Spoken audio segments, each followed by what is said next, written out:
sana ng ospital, nanganak sa tren ng LRT. Butit may kasabay na pasaherong nurse. State of major disaster. Idiniktara sa Oklahoma kasunod ng pananalasa ng buhawi. Siyam na estudyante ng eskwelahang napuruhan, kabilang sa mga nasawi. Sa gitna ng tensyon ng Pilipinas sa Taiwan, ilang militanteng grupo nagprotesta para ipanawagan ang pagbibigay ng seguridad sa mga OFW sa Taiwan. Ilan ngang Pinoy doon nagpapanggap na Indonesian para maprotektahan ang sarili. Pagpasok ng Chinese fishing vessels sa Ayungin Shoal at iba pang bahagi ng Spratlys, paano nga ba maiwasan kung di sapat ang pasilidad at tauhan ng Pilipinas doon?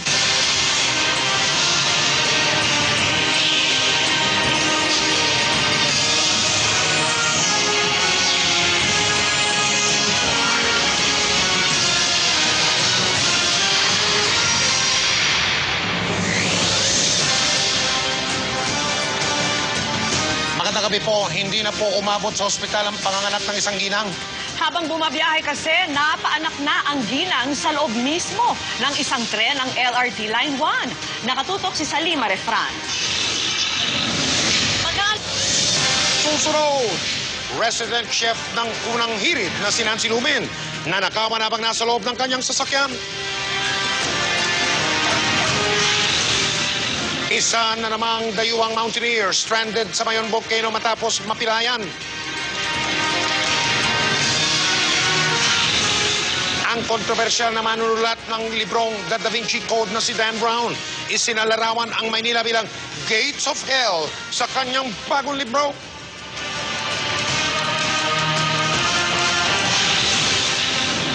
Isang taong taga-Pangasinan, 41 ang pangalan.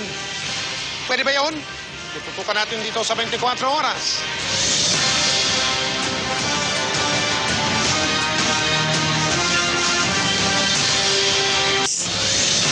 Susunod, 3 patay sa pagbagsak ng isang hot air balloon sa Turkey. Milyong-milyong pisong halaga ng peke at expired na gamot na sabat sa Maynila. At eto, kilalanin ang pinakamayayamang senador base sa kanilang Statement of Assets, Liabilities at Net Worth o SALN. Tutukan lahat ng yan dito sa 24 oras. At abangan, 3 magkakapatid sa Pangasinan, 20 hanggang 40 ang bilang ng pangalan.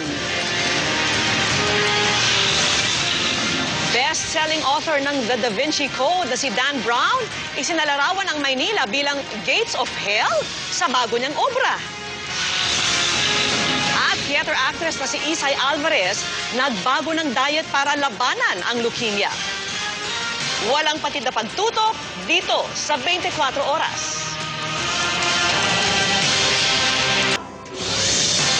Susunod, PhilAm na miyembro ng Black Eyed Peas si Apple de App, excited nang maging tito sa ipinagbubuntis ng kaibigan at kabandang si Fergie.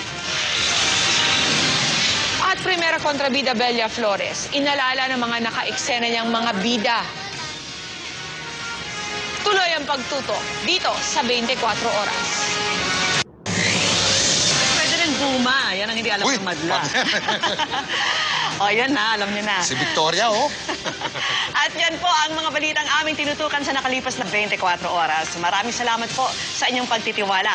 Mula sa Tahanan ng Katotohanan, sa ngalan ni Mel Tiangco o Carmela, ako po si Vicky Morales. Salamat, Victoria. Ako po si Mike Enriquez. Ito ang GMA. Walang kinikilingan, walang pinoprotektahan. Walang kasinungalingan, serbisyong totoo po lamang at dahil hindi natutulog ang balita. Nakatutok kami 24 oras.